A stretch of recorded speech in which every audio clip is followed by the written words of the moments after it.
Am I the a-hole for taking away my dad's girlfriend's keys after she tried to send me to bed? For context, I, 21 female, have 4 siblings, 26 male, 23 male, 12 female, and 10 male. Our uncle has been our legal guardian since our mom passed, and my dad has been out of our lives. My 23-year-old brother and I are home for the summer from college. My oldest brother lives in the city. Since we've come home, my uncle's been away on a work trip, so it's just been me and my siblings around the house. Further context, my dad used to be a problem drinker and was basically estranged for half of my life. Very limited contact. And growing up, it's always been my siblings and me taking care of each other. For the past year or so, my dad has been wanting to reconnect with us, mainly my younger siblings. He's been getting better in his habits. He was clean for 3 years and managed to keep his act together. Because of this, we've allowed a couple of visits from time to time. 4 months ago, he started seeing someone new, quite a bit younger than him, in her 30s, and she seems to have this strange obsession with playing mom. She visits way more frequently than he does, and seems to be under the impression that she's our new stepmom. I think it's kind of weird, but we just let her do her thing since she's not harming anyone. She does have this patronizing way of addressing us. It's better with my older brothers, but with me, it gets a little ridiculous sometimes. Again, I kinda just ignore it and go about my own business. A few weeks before my brother and I came home, she was helping my uncle pick up our younger siblings from school and driving them home. Because of that, she was given a key to the house. Since then, she's been around all the time, and just playing parent to my younger siblings, but not really doing much because my older brothers and I take care of the responsibilities. In short, the situation started when we had her and my dad over for dinner. My brothers cooked a great meal, and it was all going well, until my dad ended up making a very insensitive and inappropriate joke during dinner, and she corroborated that joke by making a really ugly insinuation about our late mother. Not gonna get into that. We saw them out, and that was that. We put the kids to bed and talked about what happened, and informed our uncle about the situation. We were all unsure of what to do. The next afternoon, both my brothers were busy with work and I picked up the kids from school and got home to my dad's girlfriend in our kitchen. This was the first time she let herself in when nobody was home, and it caught me kinda off guard. She had basically come to apologize on my dad's behalf. She said that he felt so ashamed he couldn't bear coming here. I sent the kids to their rooms and explained the situation to her. I also communicated to her that I found her comment to be extremely inappropriate and in poor taste. She started laughing it off, but I was clear with her that we wouldn't tolerate anything like that again. And then she said something like, "Oh, it's so cute that you're trying to be their mom/their adult." I kinda just blinked at her. The remainder of that conversation, she had that same attitude, just not taking me seriously and treating me patronizingly. Naturally, I got fed up and got started on dinner. I don't know where she went for the next while. I think she went into the kids' rooms to help them with homework, but she stuck around for the rest of the night. Out of the kindness of my heart, I cooked extra food for her, even though she didn't ask for permission to stay. And lo and behold, she stayed for dinner. Later on in the night, she was fawning over the kids again, and around 10, in her stepmom manner, she was like, "Okay, my dears, it's time for bed." My younger siblings were in the living room watching TV. They're usually pretty disciplined at going to bed themselves. At this, they looked over to me, gave me the look like, "What is this lady doing?" And I just shrugged and they went off to their rooms because it was close to their usual bedtime anyway. Now wait for this. I'm in the kitchen cleaning up. Dad's girlfriend is on her phone at the island. She looks up at me and says, "You too, hun." It crosses my mind that she could have been joking. But I realized after a moment that this was not a joke, and she was in fact sending me to bed. So naturally I say, "What?" She says, "It's getting late. Time for bed," and kind of tuts at me. To remind you guys, I am 21 years old. I go to college and am working almost full-time in the summer. I've been taking care of my family since I was 12. This woman has been dating my estranged father for barely half a year. So I give her the benefit of the doubt that she clearly has some mental issues and is a little crazy. I tell her I think it's time that she went home. She is insistent that I go on to bed, still acting like she's my mom. This gets me a little ticked off. I explained to her that I feel disrespected being talked to like that, and that I'm an adult. And as an extension to our previous conversation, I need her to take me seriously because I don't joke around about my family or my siblings, and she is on thin ice. She continues to laugh me off and goes on in a super patronizing tone. Again, she uses the phrase, "It's so cute when teenagers try to act like adults." Throws in some stuff about me having a hissy fit and being rebellious. At this point, I'm just so fed up with everything. I simply say, "You have 5 minutes to get your things and leave this house." In response, she scoffs and gets up and walks off to the bathroom. And on the way, I hear her say something along the lines of, "No wonder your dad says you're a frigid little priss." When she's in the bathroom, I go over to her handbag and her keys on the couch. She has a gigantic key ring and a ton of keys, so knowing she won't notice, I remove our house key from the ring. Then I go back to my room. I hear her leave maybe 20 minutes later. The next day, I get a bunch of texts from her panicking about the key. I told her I took it. She said some stuff, called me a brat, saying she was going to tell my uncle and brothers, and that I was being childish. I told her I was at work, and if she wanted to talk, she could call me at 4. Otherwise, she could go bother my brothers about it, but they were at work too, so good luck with that. She went off again with the "stop pretending to be an adult" thing, and said that my younger siblings were like her kids, and she needed to take care of them, and this was unsafe. The last text I sent her was, "This is the last I'll say this. You've been disrespectful of me and my brothers since we met, and dismissed my attempts to communicate with you. I'm no longer investing energy into enduring your behavior.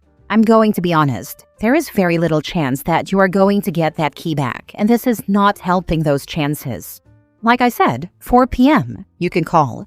She yapped some more, then blew up my brother's phones and texted my uncle as well. I'm writing this as this is occurring.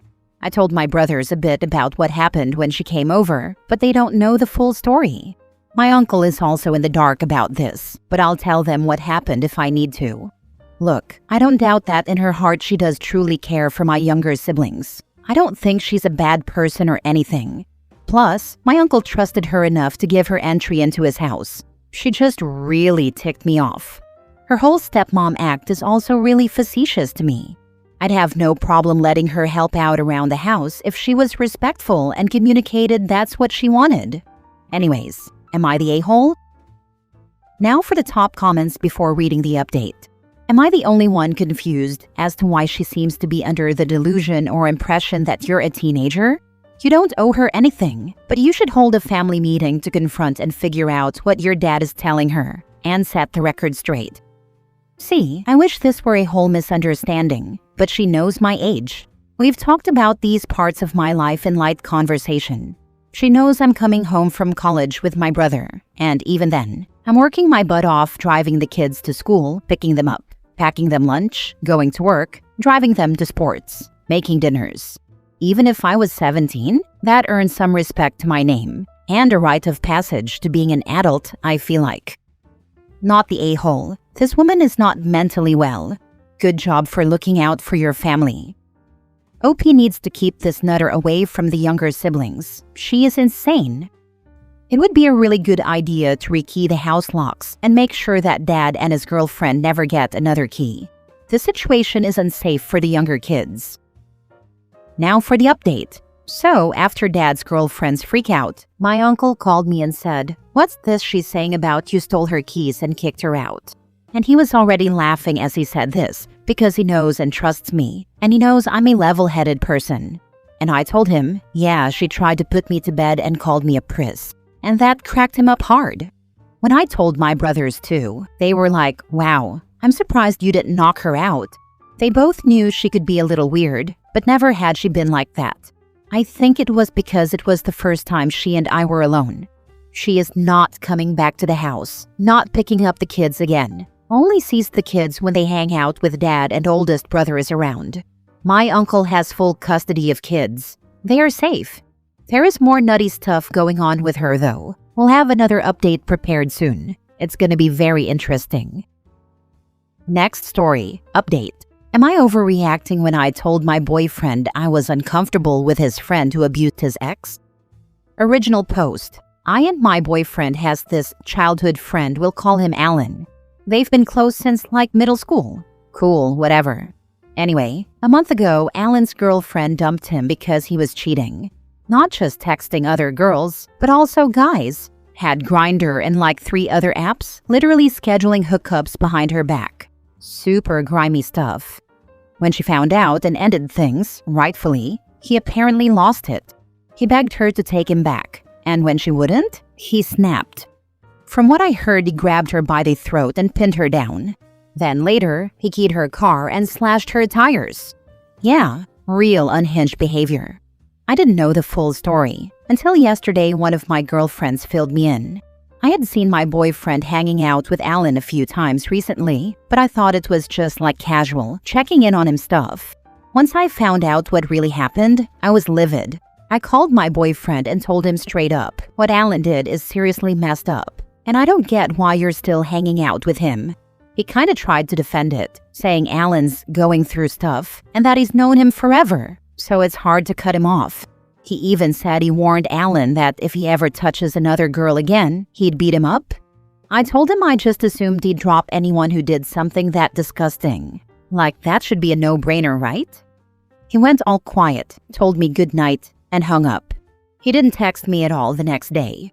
Not a single hey or good morning. Nothing. So I talked to my mom about it, because moms are wise, and she helped me write out a message to try and explain where I'm coming from. I sent it to him, hoping it would get through. Spoiler, it didn't. He doubled down, said he didn't want to be the kind of friend who ditches someone when they're down. He literally said, that's the difference between me and you, and that it's the Christian thing to forgive and support people, even when they mess up. Like, okay, sure, forgiveness is fine, but supporting a guy who choked and stalked his ex, that's your hill to die on? He ended the convo by saying he had a lot to think about, then dipped again. And honestly, I'm not even mad anymore, just kind of stunned and over it.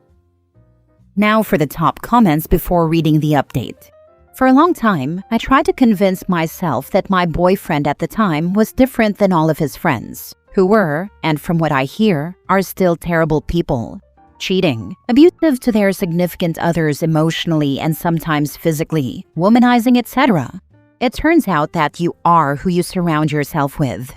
My husband doesn't have any friend who does anything that either of us would find offensive or awful. His friends are all wonderful stand-up people. My friends are all as well. I realized when I dumped my ex that he really was the same as his friends. He checked almost every box on the list of awful behavior before I broke up with him. You're better off without this dude OP. Also, throwing the phrase, it's the Christian thing to do around to sound sanctimonious, and like he's doing the right thing, and also insinuating that you're not as good of a person as he is ridiculous and a trash move. I hope you can see through that too. I'm not religious, but using his religion to cover for his friend's abuse is really nuts. Good riddance to your now ex. Exactly. The Christian thing for OP's boyfriend to do would be to check on his former friend's ex and see if there's anything he can do to help her, and for him to tell the former friend that he needs to get help, and until he changes his ways, he won't have anything to do with him. And if he does, maybe he gets a chance then. I don't think your boyfriend's views match yours, and I don't think you should stay in a relationship where he makes excuses for his male friend's abusive actions. When I was in my 20s, I was in the car with my ex, who was driving, and his friend in the back. Something happened, and my boyfriend got mad at me and said, I should punch you for that. His mate leaned forward between the front seats in a heartbeat to tell him that if he ever said that again, he was going to get knocked out. That is a real man. Maybe you're right. Maybe I should be leaving this relationship. Now for the update. So, I gave him space. A few days went by. No calls, no texts, no I've been thinking message like I halfway expected. Just silence. And I don't know what I thought would happen. That he'd come to his senses? Realize this isn't just about being a loyal friend, but about basic decency? Respecting boundaries? Apparently not. I finally reached out again, mostly because I couldn't stand the limbo anymore. I told him, I'm not asking you to be heartless. I'm asking you to draw a line. Abuse isn't a mistake you just wave off. And if you're choosing to stand by someone who did that, it makes me question your values." His response? A whole wall of text about how I don't understand male friendship, how he's trying to be a better influence for Alan, and how it's not his job to police his friends. He said I'm being too black and white and judgmental. And I just sat there staring at my screen. Like, how did we get here? I told him flat out, if you want to be friends with a guy who choked his girlfriend and vandalized her car, that's your choice. But it's also my choice not to be with someone who's okay with that. We haven't spoken since. I think the saddest part is realizing that the guy I thought I was building something with, someone I trusted, doesn't really see the problem. Or maybe he does, but not enough to act on it. And that says a lot. So yeah, I'm heartbroken, but I'm not confused anymore. I lost my best friend and lots of other friends due to 2 separate instances of abuse and SA. Now I have far fewer friends, but even though I was sad about losing them at first, I actually feel so much better now in general about my own mental health and boundaries, and the friends that I do have left are amazing and so supportive. Anyway, my point is that you did the right thing. This guy doesn't care about what happened to the person that got SA'd. He's shown you his true colors, and you believed him. I know I'm just a stranger on the internet, but I'm very proud of you. You stood up for something that you believed to be wrong, and you stuck by your own morals when it really mattered. Thank you. Reading this makes me feel I'm not alone and you're understanding me. Male here. I haven't been in this exact same situation, but I was part of something similar. I used to have a male friend with whom I was super close for about a decade. We hung out all the time. I was the best man in his wedding. He and his wife decided to open up their marriage, and I started noticing that he was behaving strangely. He kept asking me how my own relationship was. He brought up the idea of swinging with my girlfriend, and we both dismissed it. Things came to a head when he showed up somewhere he knew my girlfriend was going to be. He didn't know I was going to be there too, and was genuinely shocked to see me. He decided to shoot his shot and said he went there to see if my girlfriend would be interested in hooking up with him. To her credit, she responded, "Well, I'm glad you came all the way down here so I could reject you in person." She told me that she didn't care if I wanted to stay friends with this guy, but that she felt uncomfortable around him and wouldn't allow herself to be near him any longer. I immediately dropped that friendship without a second thought. My girlfriend is now my wife. We just hit our 5-year wedding anniversary. I've never regretted ending that friendship, not even once. Anyway, I know there are people saying you shouldn't put boundaries on this guy, but I don't think that's what you've done here. You put a boundary on yourself. You're self-aware enough to know that you can't be with a guy who doesn't see the problematic behavior of his friend, and you shouldn't have to subject yourself to a relationship with someone like that. I'm sorry you had to deal with that, but I'm proud of you for making the decision that's best for you.